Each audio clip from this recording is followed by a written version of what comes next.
সমস্ত সাম্প্রদায়িকতা ভুলে বর্তমান পরিস্থিতি ভুলেও বহু মানুষ মুর্শিদাবাদ থেকে এসছে, কি বলবে দাদা? মুর্শিদাবাদের মানুষ দাঙ্গা চায় না, মুর্শিদাবাদবাসী দাঙ্গা চায় না, সে যে ধর্মেরই হোক না কেন।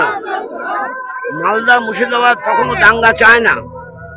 দাঙ্গাকারীদের উপযুক্ত শাস্তি দেওয়ার জন্য এখন থেকেই প্রস্তুতি নিতে হবে। আপনাদের কৃষক সমাজের ভোট, সাধারণ মানুষের ভোটটাই ছিল আপনাদের ভোট ব্যাংক। কৃষক এবং সাধারণ মানুষের ভোট ব্যাংকটাই ছিল আপনাদের ভোট ব্যাংক। সেই ভোট ব্যাংককে আবারও কি ফিরে পাবে? সেটা তো ভবিষ্যৎ বলবে, সেটা আমি তো ভবিষ্যৎ দ্রষ্টা নই, ভবিষ্যৎ বলবে। কিন্তু মানুষের সঙ্গে থাকতে হবে, মানুষের পাশে দাঁড়াতে হবে, মানুষের মধ্যে বিরোধ বিভেদ তৈরি করা শক্তিকে পরাস্ত করতে হবে। 26টা কোনো দেরি আছে, আমরা 25-এ দাঁড়িয়ে আছি। মানুষের ঐক্যটাকে গড়ে তুলতে হবে।